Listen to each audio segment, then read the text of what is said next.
tema da minha palavra nesta manhã é Jesus é a porta. Em Mateus 7, 13 e 14 nos diz que entrem pela porta estreita, pois larga é a porta, e amplo o caminho que leva à perdição, e são muitos que entram por ela, e como é estreito a porta, e apertado o caminho que leva à vida, são poucos que a encontram. Inicialmente quero falar para você que nem todas as portas abertas provêm de Deus.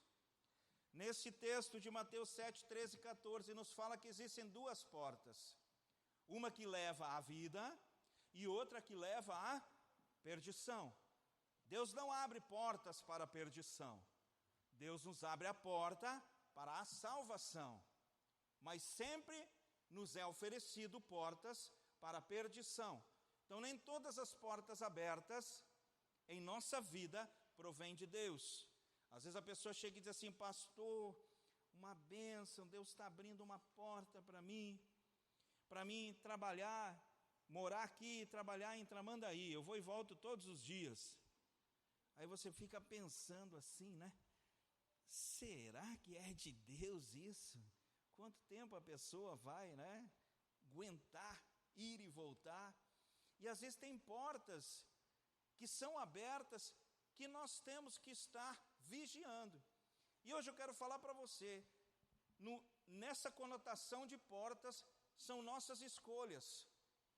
As portas de Deus estarão abertas, é o ano das portas abertas. Diga para quem está ao seu lado, é o ano das portas abertas, amém? Estarão abertas, como também outras portas estarão abertas para a nossa vida.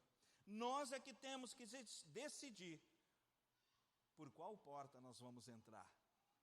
Porque as portas que nós decidirmos entrar agora em janeiro vão determinar o nosso ano de 2023, o início de 2024 e muitas vezes determinar o futuro da nossa geração.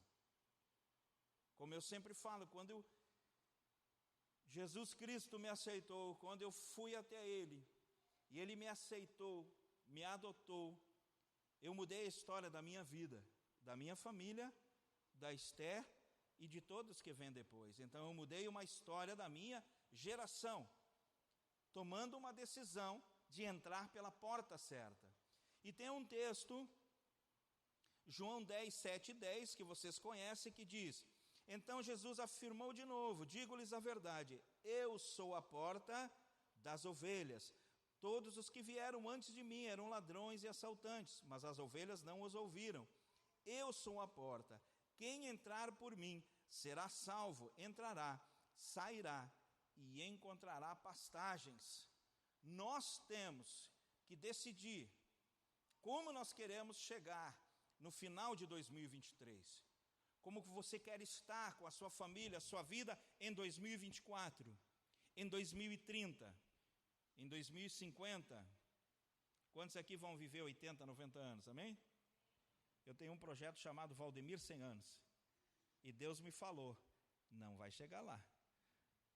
Ou você muda a sua vida, ou você não chega lá. Né? Mudança de hábitos alimentares, exercícios físicos, né? Mas Deus quer que nós vivamos um longo tempo nesta terra. Diga para quem está do seu lado, vamos envelhecer juntos. Você que é casado aí, esta é a notícia. Como diz o pastor Cláudio Duarte, até que a morte o separe, e de preferência a morte dela, né? Ele sempre brinca. Mas nós temos esse projeto e começa hoje, eu começo a preparar. Mesmo que as portas que estão sendo abertas, as decisões sejam pequenas.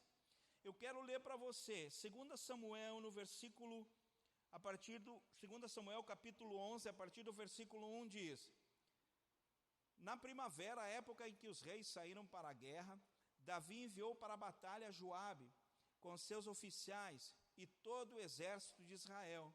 E eles derrotaram os amonitas, cercaram Rabá, mas Davi permaneceu em Jerusalém. Uma tarde, Davi levantou-se da cama, foi passear pelo terraço do palácio. Do terraço, viu uma mulher muito bonita tomando banho. Mandou alguém procurar saber quem era ela. disseram-lhe: é Batseba, filha de Eliã, e mulher de Urias, o hitita. Davi mandou que a trouxessem, se deitou com ela, que havia acabado de se purificar da impureza da sua menstruação, depois voltou para casa. A mulher engravidou e mandou um recado para Davi, dizendo que estava grávida. Em face disso, Davi mandou esta mensagem a Joabe: envia-me Urias, o hitita. E Joabe o enviou. Quando Urias chegou, Davi perguntou-lhe como estavam Joabe, os soldados, e como estava indo a guerra. Ele lhe disse: vá descansar um pouco em sua casa. Urias saiu do palácio e logo foi mandado um presente da parte do rei. Mas Urias dormiu na entrada do palácio, onde dormiam os guardas do seu senhor, e não foi para casa. Quando informaram a Davi que Urias não tinha ido para casa, ele foi e lhe perguntou: depois da viagem que você fez, por que não foi para casa? Urias respondeu: a arcas e homens de Israel e Judá repousam em tendas. O meu senhor Joabe e os seus soldados estão acampados ao ar livre. Como poderia eu ir para casa comer, beber e deitar-me com minha mulher? Juro por teu nome e por tua vida que não farei uma coisa dessas. Então Davi lhe disse: fique aqui mais um dia, amanhã eu mandarei de volta. Urias ficou em Jerusalém, mas no dia seguinte... Um pouquinho aí meu olho.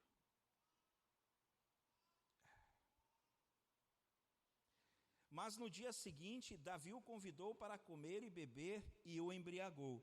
À tarde, porém, Urias saiu para dormir em sua esteira, onde os guardas e seu senhor dormiam, e não foi para casa.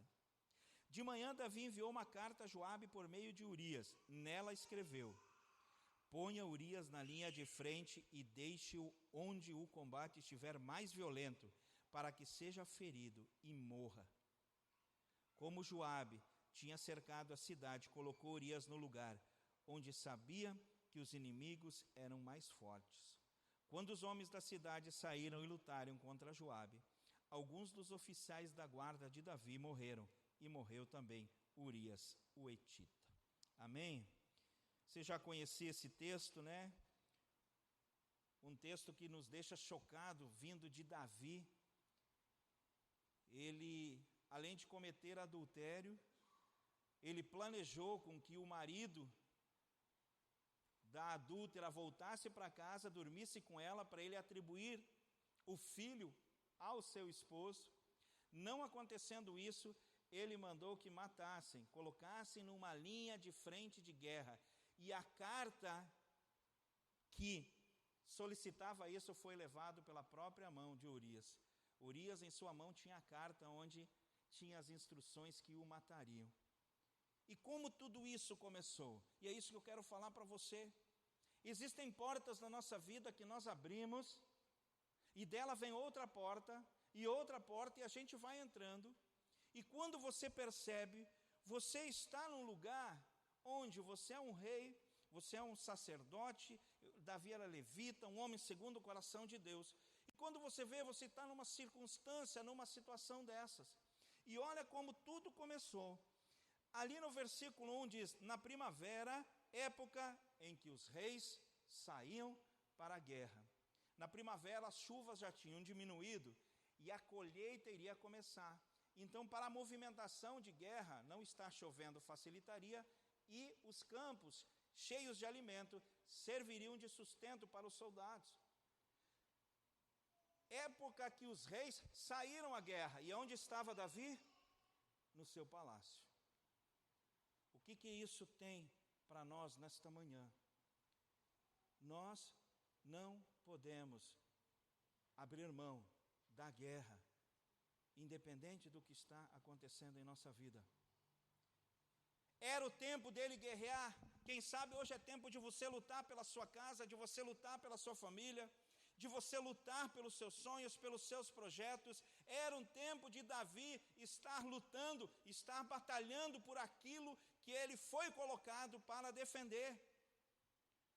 Você foi colocado neste lugar, nesta família, na sua empresa, onde estiver, com um propósito. E muitas vezes nós começamos a deixar de lutar por isso. Por quê?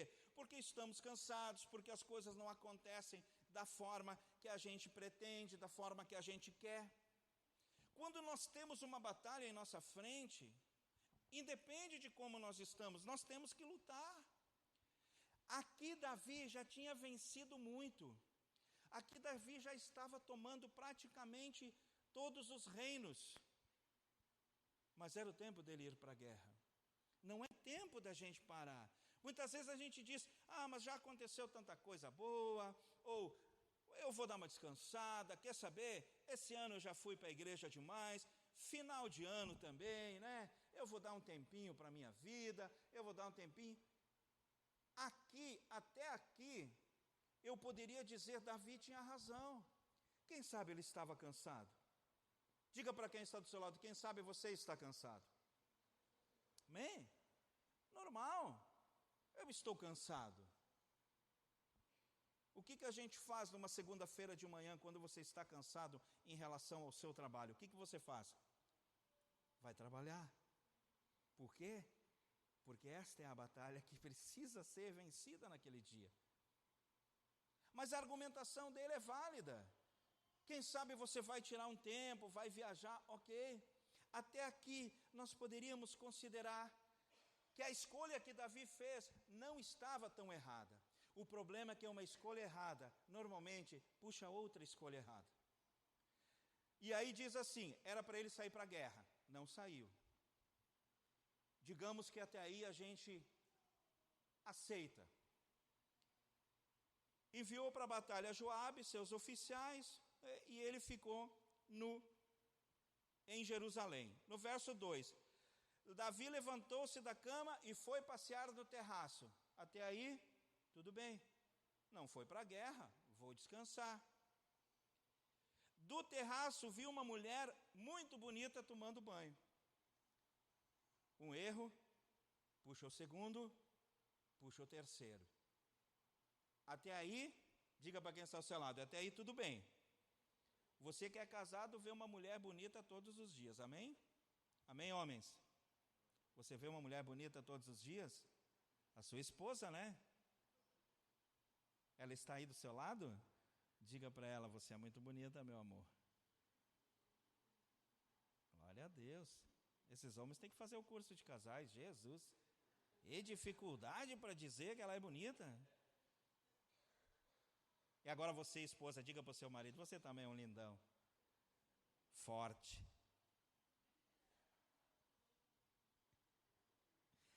Diga comigo, até aí, tudo bem. Amém? Tudo bem. Não foi para a guerra. Levantou do terraço. Viu uma mulher bonita tomando banho. Uma porta aberta que não é de Deus, normalmente abre outras portas. E se nós não estivermos atentos, nós vamos abrindo. Nós vamos abrindo e entrando. Porque aqui estava tudo se desenhando. Estava descansado, levantou. Davi, aí começa. Davi mandou que a trouxessem e se deitou com ela que havia acabado de se purificar da impureza. Depois voltou para casa. Aí já está no pecado. É assim que nós precisamos entender. Que quando eu não estou guerreando pelas coisas que eu quero, quando eu não estou guerreando em oração contra a minha carne, contra o pecado, quando eu não estou guerreando em oração contra os principados e potestades do mundo espiritual, quando você vê, você entra num enlace e você já está aqui. Em Tiago 1, a partir do verso 13, diz assim, quando alguém for tentado, jamais deverá dizer, estou sendo tentado por Deus. Pois Deus não pode ser tentado pelo mal, e ninguém a tenta. Cada um, porém, é tentado pela própria cobiça, sendo por essa arrastado e seduzido. Então a cobiça, tendo engravidado, dá luz ao pecado. O pecado, após ser consumado, gera a morte. Muitas vezes a gente tem visto famílias acabarem. E se você for pegar o início onde tudo começou, foi uma decisãozinha errada. Pastor, eu decidi que a minha esposa não quer ir para a igreja, daí eu também não quero forçar, daí eu fico em casa fazendo companhia para ela. Tá bom, você está abrindo uma porta. Esta porta vai abrir outra porta, que os teus filhos também não vão querer vir à igreja. E essa porta vai abrir outra porta, que quando os teus filhos estiverem passando por extrema dificuldade, eles não respeitarão o pastor nem a palavra de Deus. Por quê? Porque não foram ensinados assim, e uma porta abre outra porta. E não estou falando aqui hipoteticamente, estou falando aqui do que a gente tem visto acontecer. Muitas vezes, homens, os grandes homens da Bíblia, caíram por causa de adultério, por envolvimentos com mulheres. Davi, Salomão, Abraão teve problemas com isso. Às vezes, lá na sua empresa, tem uma mulher lá, sempre me elogia, até aí tudo bem. O problema é que se você entra pela essa porta, se você não cortar, se você não disser, ei, esse tipo de assunto comigo não. Se você quiser me dar bom dia no WhatsApp todo dia, a gente faz um grupo e inclui a minha esposa. Aí você dá bom dia para mim e dá bom dia para minha esposa também, combinado? Você fecha a porta. Quando você abre uma porta e você põe o pé, e abriu a porta, você botou o pé e tem lodo dentro dela, e o seu tênis lindo, maravilhoso, afunda no lodo, o que você faz? Isso não é para mim, eu não vou entrar por aí. Mas o que normalmente a gente faz? Botamos o pé no lodo. Pois é, de onde vem esse lodo? Eu vou dar uma olhadinha, tem uma outra porta aí que eu posso abrir. Quem sabe por aí tem um lugar para mim limpar o meu tênis. E abre outra porta, e como diz em Tiago, quando a gente vê, Satanás consegue derrotar nosso projeto de vida, a nossa família. Nós precisamos estar cientes. Uma porta lhe foi oferecida, você tem que ver onde ela vai dar, e você imediatamente rejeita. Diga, isso não é para a minha vida, isso não é para a minha casa. Quantos grupinhos, tinha grupos de pessoas que eu jogava futebol, vôlei, e eu saí dos grupos, porque a intenção era convocar as pessoas para jogar, mas adivinha o que de um grupo de homens, o que vem lá no meio? Obviamente, né? Então, ainda na quinta série, eu sempre dizia para os meus colegas que eu trabalhava, lá vinham eles com vídeo, olha esse videozinho. Eu disse, a tua mãe já foi buscar o boletim? Que boletim? Eu disse, não, tu deve estar na quinta série. Só pode. Um homem barbado, casado dessa idade, olhando isso, fecha essa porta. Mas pastor, eu vou perder um amigo. A decisão é nossa. Davi decidiu não guerrear, não lutar, decidiu olhar e seguiu adiante. Ali, quando ele adulterou, ele podia ter fechado essa porta. Ele podia ter dito assim, o que eu fui fazer? Poderia ter pedido perdão para Urias e dito, eu cometi um erro. Eu fui levado por um impulso e acabei adulterando com a sua esposa, que não tem nada a ver com isso, porque eu, como rei, eu tenho autoridade. E eu não a convidei, eu a mandei vir. E eu quero te pedir perdão. Encerraria aí o assunto.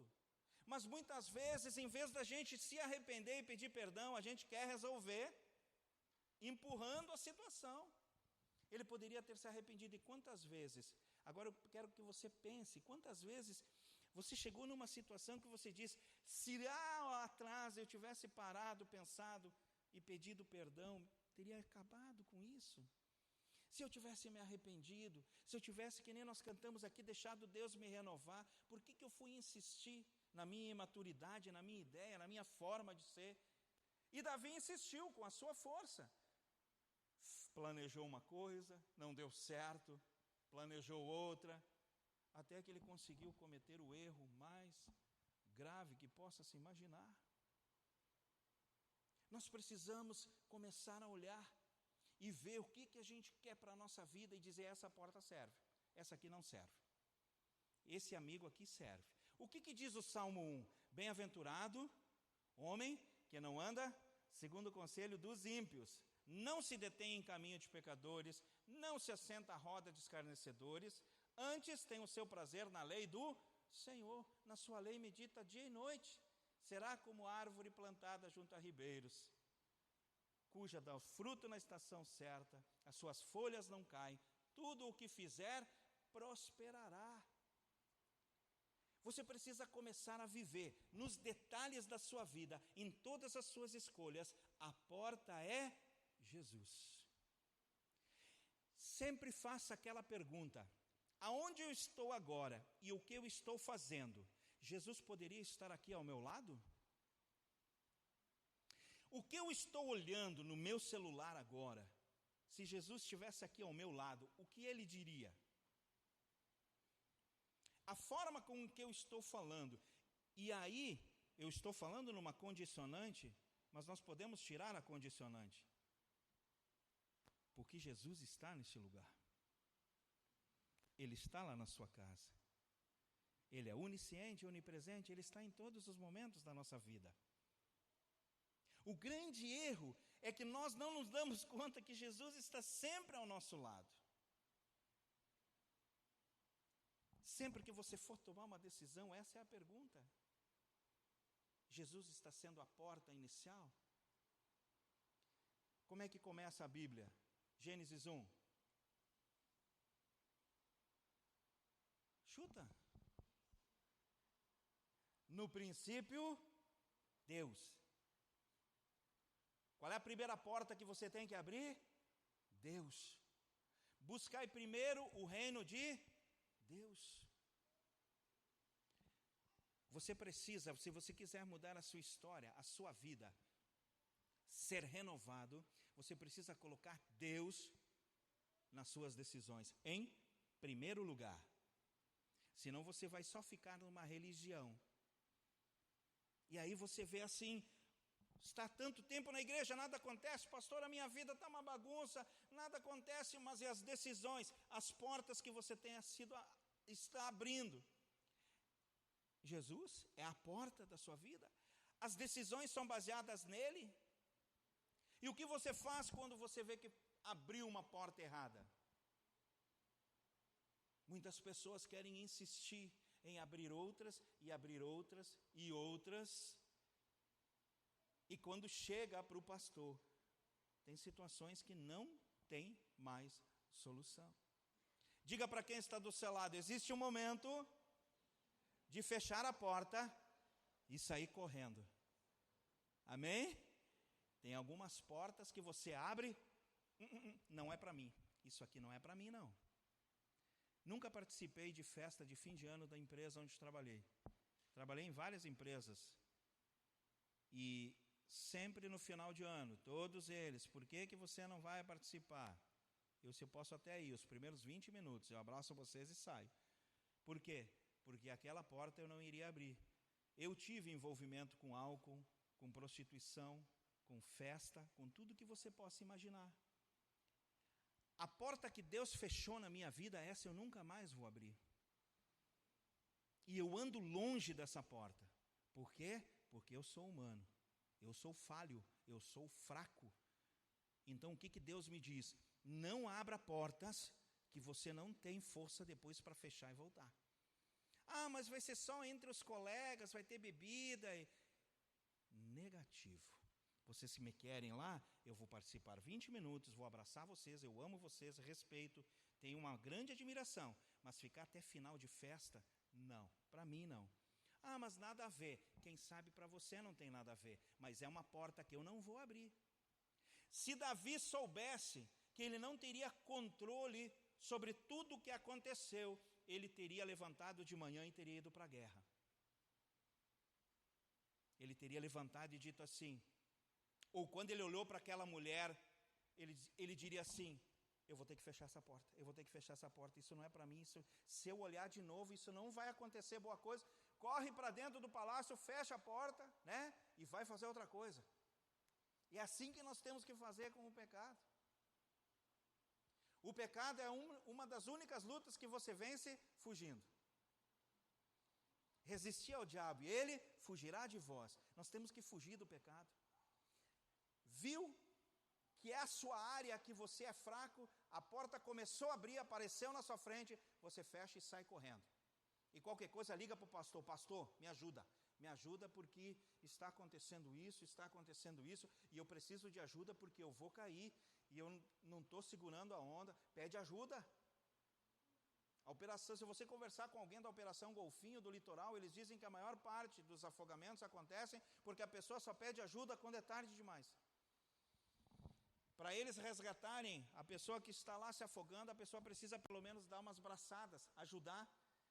Mas a pessoa insiste em tentar se salvar por si próprio, que não tem mais força. Quando o soldado, o bombeiro, chega lá para resgatar, normalmente é bem complicado, porque a pessoa já está sem forças. Peça ajuda, diga para quem está do seu lado, está precisando, peça ajuda. Amém? Diga comigo, eu preciso. O amém é fraco, eu sei. Sempre que você vê no card, eu que vou pregar, querido, é isso aí, tá? Pastor Vlad é mais animado, né? E tal. Eu não, é isso aí mesmo, querido. Eu creio no evangelho que João Batista veio para pregar. Arrependei-vos e crede no evangelho. Marcos 1. Logo depois Jesus disse: arrependei-vos, porque é chegado o reino dos céus. 2 Crônica 7,14. Se o meu povo, que se chama pelo meu nome, falei isso na oração de sexta-feira, orar, se humilhar e se converter dos seus maus caminhos, eu ouvirei dos céus, perdoarei os seus pecados e sararei a sua terra. Falei para quem estava orando aqui, orar é uma das partes, arrepender-se é a outra. Você pode ser um homem, uma mulher de oração, mas se você não se arrepender dos seus erros, não deixar Deus renovar o seu coração, você vai ser simplesmente uma pessoa que fala ao vento. Vai ser simplesmente uma pessoa que ora 1, 2, 3, 4, 5 horas por dia. Mas 2 Crônica 7,14 fala, orar, se humilhar e se converter. Amém? Feche todas as portas. Vamos começar a preparar um final de ano. Quer dizer, feche as portas que não vêm de Deus. Vamos começar a preparar agora um 2024 de restauração de famílias, de bênção na sua vida financeira, de bênção no seu ministério. Você começa a preparar agora. Quando? Quando você começa a fechar as portas que não vêm de Deus e começa a abrir as portas que Jesus tem colocado à sua frente. Como a pastora falou, janeiro nós estamos com a oração 9 às 10, todas as noites. E esse projeto, já falei com o pastor Vlad, esse projeto não tem fim. Já estamos com a escala de fevereiro, depois vou fazer a de março, abril, a igreja não vai mais parar de orar. Todos os dias, 9 às 10 da noite aqui e sábado de manhã. Vai ser assim, querido.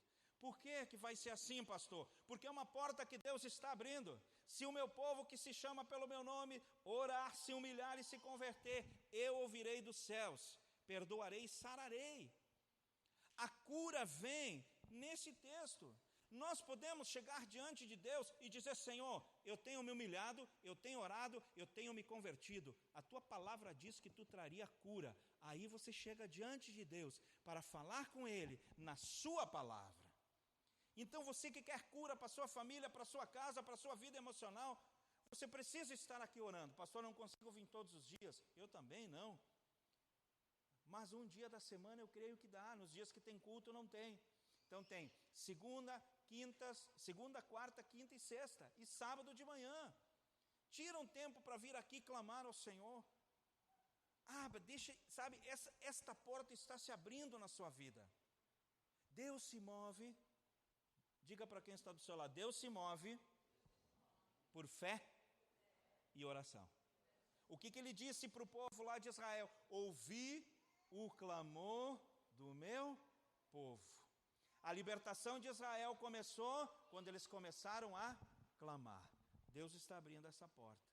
E Ele é poderoso para mudar a história da sua vida e da sua casa. Amém? Diga para quem está do seu lado, Ele é poderoso para mudar a sua história, da sua família, da sua casa. Mas você precisa fechar portas. Amém?